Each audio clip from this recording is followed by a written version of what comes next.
You know, I think I felt like I was playing multiple different people throughout my whole career and kind of having to hold the duality of that. And that personal mayhem, I think, is echoed also in how I feel about the world sometimes, that the world is in a chaotic place. So I tried to use my artistry and my lyrics and songwriting to create something that was like indicative of personal chaos, but also how we can still celebrate and dance through it while that's happening. I think so. As a woman in music, there was a lot of people that were like, oh, like, this is who made her, or this is what made her.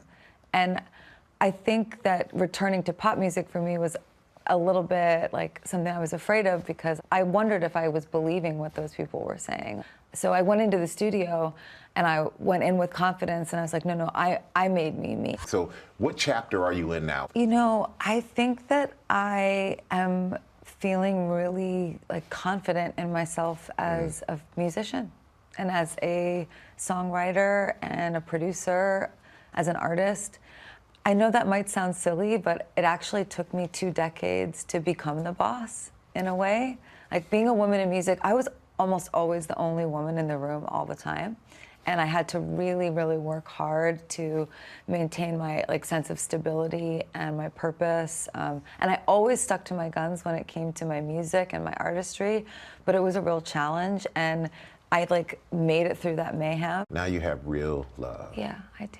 No longer missing that piece. No, I think I wanted marriage and kids more than anything. And it's on our very first date.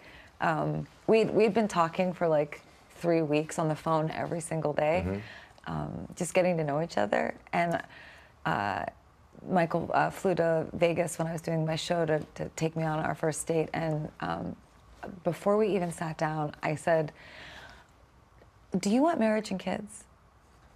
And he goes, yeah, I do. And I said, okay, great, do you want some champagne? And he goes, sure. but I think I wanted him to know that I was a family girl. Michael Polanski is a 41-year-old tech entrepreneur. The two got engaged in April of 2024. And what makes Michael the right person for you?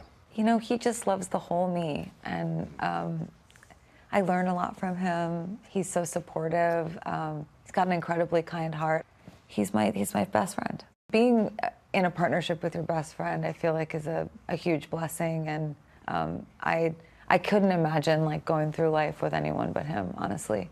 He helped you write some of the songs. Well, we do a lot together. I mean, he includes me in his business as well, and he's really creative. He plays guitar. He's a beautiful musician. We have a really creative relationship, and you know, my album's called Mayhem, but you know, it's also nice to be in the mayhem with someone else. What's your favorite dish?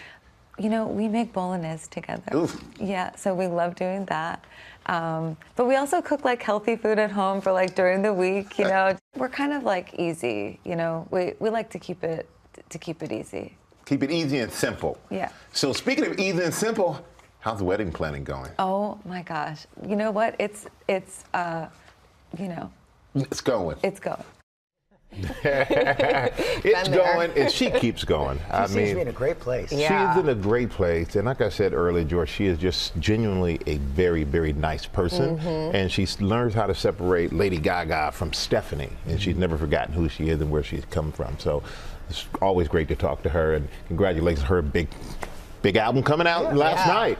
And we want to give a big thank you also to the New York Edition Hotel for hosting us. And of course, make sure everyone knows that Mayhem is streaming everywhere right now.